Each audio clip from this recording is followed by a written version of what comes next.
আমার জীবনের সব থেকে বড় পাওয়া আমি আমার পড়াশোনা বন্ধ করতে চাই। আমার জীবনের সব থেকে বড় পাওয়া।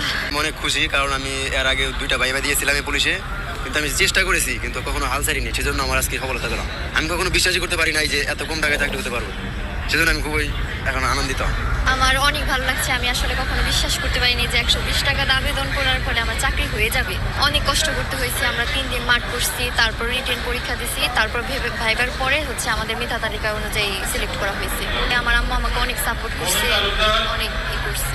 নিজের সবটুকু দিয়ে চেষ্টা করব, দেশের কল্যাণে কাজ করার চেষ্টা করব, মানব সেবায় চেষ্টা করব, সবকিছু দিয়ে মানে নিজের সর্বস্ব দিয়ে চেষ্টা করব কাজ করার দেশের জন্য।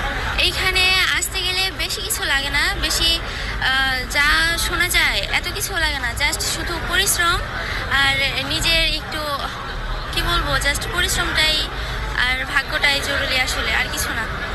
আমার ছোটোবেলায় স্বপ্ন, আমার পরিবারের সবাই আমাকে সাপোর্ট করে, এতটাই সাপোর্ট করে আমাকে যে আমিও তাদের সাপোর্টে অনেক খুশি। আর আমার এটা ছোটোবেলার স্বপ্ন, তাই এখানে আসতেই হতো আমাকে। আমার জীবনের সব থেকে বড় পাওয়া আমি আমার পড়াশোনা বন্ধ করতে চাই। আমার জীবনের সব থেকে বড় পাওয়া আমি আমার পড়াশোনা বন্ধ করতে চাই না। দেখবো যে কিভাবে দেশের স্বাধীনতাকে সবসময় রক্ষা করে রাখা যায়, আর জনগণের শান্তি শৃঙ্খলা কিভাবে রক্ষা করা যায়। করছি, মা বাবার সাপোর্ট না থাকলে তো আর হতো না আর কি। ভগবানের সব ইচ্ছা, সেটার জন্যই আসতে পারছি।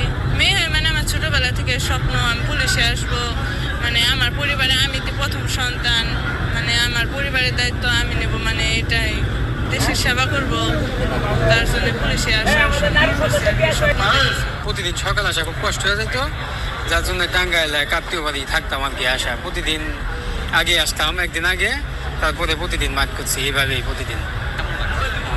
অনুভূতি তো অবশ্যই ভালো, আল্লাহর কাছে অশেষ অশেষ শুকরিয়া আছে। আল্লাহ এই পর্যন্ত আসার জন্য শুকরিয়া তৌফিক দান করছে, তো এই জন্য আল্লাহর কাছে খুব শুকরিয়া আদায় করি। আর এই এত কম টাকায় বা এত কম পরিশ্রমে যে একটা চাকরি পাওয়াই জানা মানুষ কত পরিশ্রম করে, তো আল্লাহ কপালে রাখছিল বিধায় এত সহজে পাইছি মনে হয়।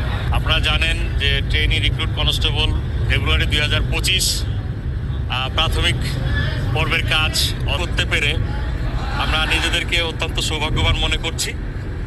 আমরা সর্বোচ্চ চেষ্টা করেছি আমাদের পেশাদারিত্ব দিয়ে, নৈতিকতা দিয়ে, স্বচ্ছতা দিয়ে এবং জবাবদিহিতার মাধ্যমে আমাদের বাংলাদেশ পুলিশে যে সদস্যগুলো আসবে আগামী দিনে, তারা যেন নৈতিকতা সম্পন্নর মাধ্যমে আসতে পারে এবং তারা যেন ফিজিক্যাল ফিটনেস নিয়ে আসতে পারে এবং সর্বোচ্চ পেশাদারিত্ব, এই উদ্দেশ্যগুলো নিয়ে আমরা কিন্তু আমাদের কার্যক্রমগুলো পরিচালনা করেছি।